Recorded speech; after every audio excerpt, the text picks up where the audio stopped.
gente, tudo bem? Hoje nós vamos falar sobre inteligência artificial e ligar o assunto com a filosofia, como a gente procura fazer.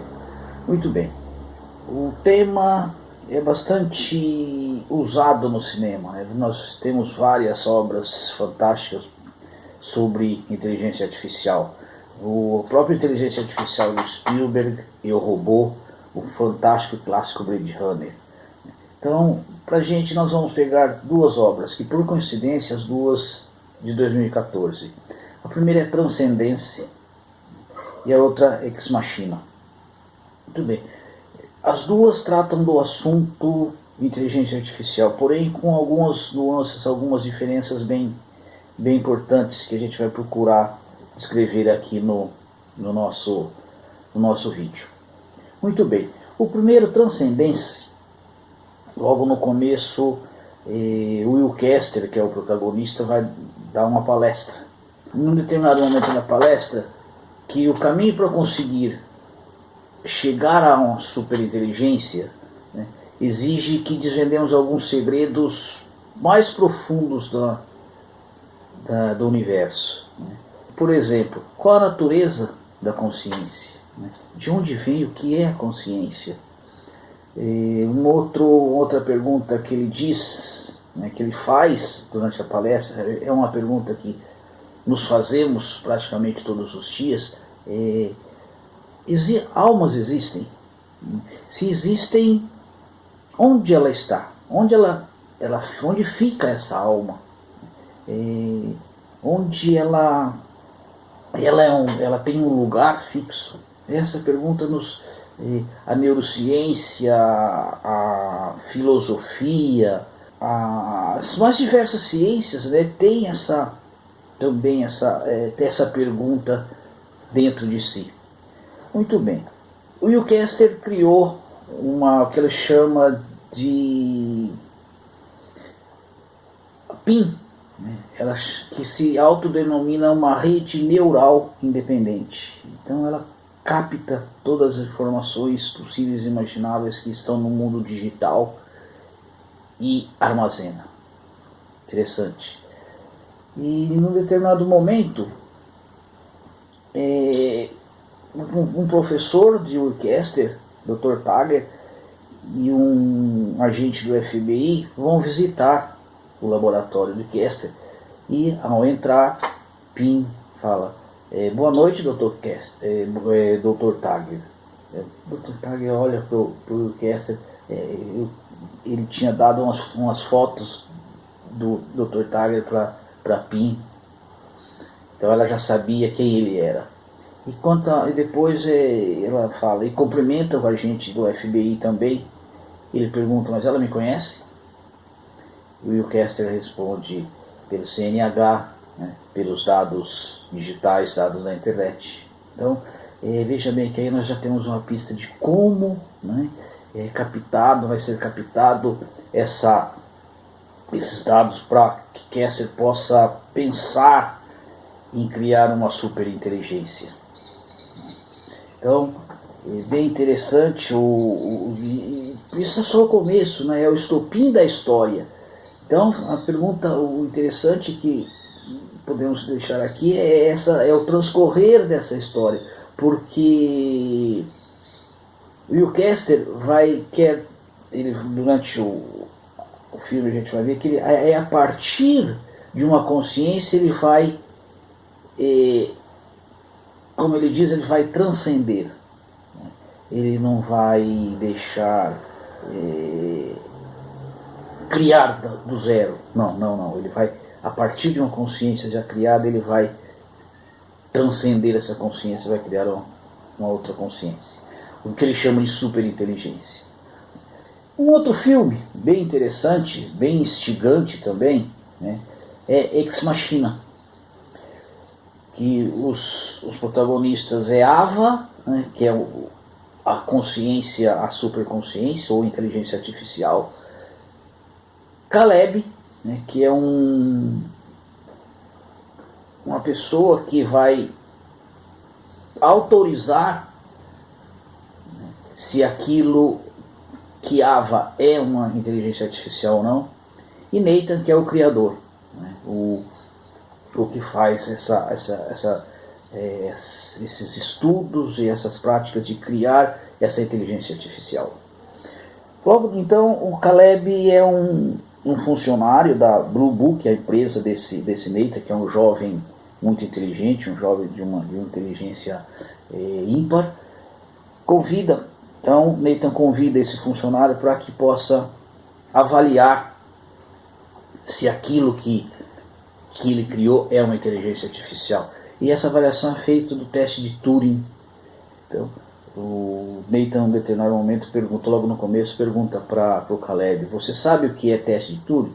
O Caleb fala: sim. Né? É quando um ser humano interage com o computador. Se o ser humano não souber estar interagindo com o computador, o teste está aprovado. Então é a interação do ser humano com a máquina. Se o ser humano não descobrir que é uma máquina, o teste de Turing está aprovado. E essa é a função de Caleb inicialmente. Vamos deixar essa curiosidade para ver se realmente ele consegue essa intenção e se ele consegue provar que Ava é uma inteligência artificial. É um quase humano, ou uma superinteligência, como nos disse o nosso protagonista Will Caster. Muito bem. Como Nathan vai criar essa superinteligência ou inteligência artificial? Também, como o PIN, como o Will Caster, também de dados das redes sociais, da internet, do que é colocado no mundo digital. Então, o Nathan vai criar como o Will Caster transcendeu, já era a partir de uma consciência, ele ia pretendia transcender a consciência para chegar a uma superinteligência. Nathan vai criar fisicamente a substância, ele vai criar o cérebro, como se fosse o cérebro de um material plástico, de um material gelatinoso, que ele explica como ele fez. Interessante averiguar no filme mesmo, eu estou simplesmente falando de memória, né? Então ele coloca lá, ele mostra para Caleb como ele criou essa substância, esse cérebro, para abrigar a consciência que ele criou, que Caleb deveria avaliar. Então, veja bem, são com perspectivas diferentes, né? O Will Caster cria, né? Ele transcende uma consciência, ele transcende aquilo que ele tinha dúvida, né, de que era possível criar, enquanto Nathan cria uma substância consciente, cria uma matéria, não é? Então, eu acho que a coincidência, ou o que podemos avaliar aí, é de como esses dados para criar essa consciência é catalogado, é adquirido, né? Os dois pelas redes sociais, pela internet. Algoritmo hoje, né, é uma coisa que nos assusta, porque de repente você está falando aqui sobre um assunto e no seu celular aparece aquele mesmo assunto, e sabemos essa técnica, a ciência procurando algoritmos para te ditar normas, digitar regras, ditar-nos comportamento. Consumo, bem interessante, consumo é um assunto que poderíamos voltar futuramente. Então, na verdade, o Nathan fala para Caleb que enquanto todo mundo procurava o que mapeava o que as pessoas queriam, ele mapeava o que as pessoas pensavam, né? Então, através de ele então explica o que as pessoas pensavam: impulso, resposta, fluido, imperfeição, padronização, né? Essa coisa caótica que não tem lógica às vezes da consciência ou da experiência humana. Podemos dizer que o conceito de consciência, de eu, nasceu com Descartes, né? Porque com o seu cogito, com penso, logo existo, coloca já o pensamento como uma substância, como algo que é, algo fixo, né? Algo que material praticamente, é a coisa pensante de Descartes. Um pouquinho para frente, o velho Kant vai nos dizer que nós conhecemos as coisas, ou conhecemos os fenômenos, como ele diz, não só a partir da experiência, não só a partir do nosso tato, do nosso olhar, dos nossos sentidos, mas existe uma condição a priori de pensamento, quer dizer, o pensamento puro para Kant é aquele que não passa pela experiência, é o a priori. Então, também dá uma diminuída nesse conceito de substância cartesiana, que a consciência é a substância, né? É uma coisa pensante, e ameniza um pouco que Kant vai nos ensinar que nós temos uma estrutura de conhecimento. Nós não conhecemos a coisa em si, nós conhecemos o fenômeno que essas coisas proporcionam. E um pouquinho mais para frente, no final do século XIX, Russell vai ainda deixar mais leve o conceito de consciência. Russell vai nos ensinar que a consciência é uma intencionalidade, é o caminhar para um objeto, para que ele possa ser conhecido.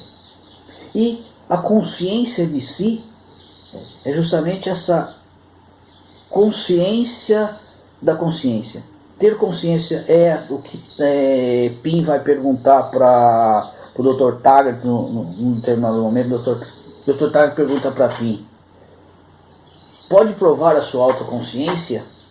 Pym responde para o Dr. Taggart: é uma pergunta interessante, Dr. Taggart. Você pode provar a sua? Então essa coisa de consciência, a autoconsciência, pode ser traduzida na filosofia como consciência de si. É a consciência de se ter consciência. Muito bem. Então, deu para a gente ter mais ou menos uma ideia, né, de como é difícil, de como é complicado esse tema nosso de consciência. Nós vamos deixar embaixo algumas referências para quem interessar. O que é consciência? É possível criar um ser humano?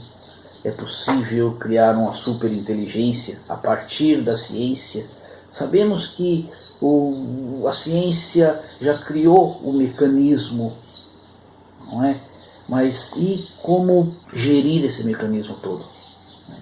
É intrigante, é interessante.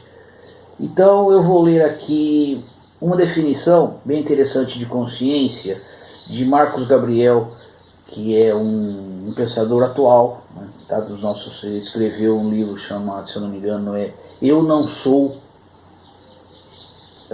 meu cérebro, se eu não me engano. A gente vai deixar, para tirar essas dúvidas, a gente vai deixar também embaixo a descrição ou simplesmente a indicação desse livro. Então ele diz assim: podemos então insistir que a expressão consciência se refere a uma combinação de elementos intencionais e fenomênicos. Podemos ligar, né, já intencionais, é a consciência, um pouquinho a consciência de Russell, né, que é uma intencionalidade, de que vai até o objeto e para conhecer esse objeto, né? Então, tá aí, não se esqueça de dar o joinha, de curtir o nosso canal, e vamos colocar sempre assuntos novos, e gostaríamos que vocês participassem, comentassem, pedissem novos assuntos para que a gente possa elaborar. Se não tivermos condições de fazê-lo, será respondido: olha, não tenho a mínima ideia como é que a gente vai fazer isso, mas a gente pode fazer junto, alguma coisa do tipo, tá bom? Então participem, dê a sua opinião, dê o seu joinha, inscreva no nosso canal, que a gente sempre tem algumas coisas, se não interessantes, pelo menos curioso, né? A gente pretende fazer isso, tá bom? E para encerrar, como sempre, falar o diálogo final de Blade Runner, chama Lágrimas da Chuva. É lindíssima essa cena. No YouTube tem essa cena, podem procurar, ela é maravilhosa. Então, Rutger Hauer, que interpreta o personagem Roy, é um replicante, né? É uma geração de robôs, de inteligência artificial, de Blade Runner. Ele diz assim para, acho que é Dakar, o nome do personagem do Harrison Ford. Ele diz assim: eu vi coisas que vocês não acreditariam. Ataque de navios em chamas no flanco de Orion. Eu assisti armas de Césio brilharem na escuridão do portal de Tannhauser. Todos esses momentos serão perdidos no tempo, como lágrimas na chuva. Hora de morrer. Obrigado, um beijo a todos.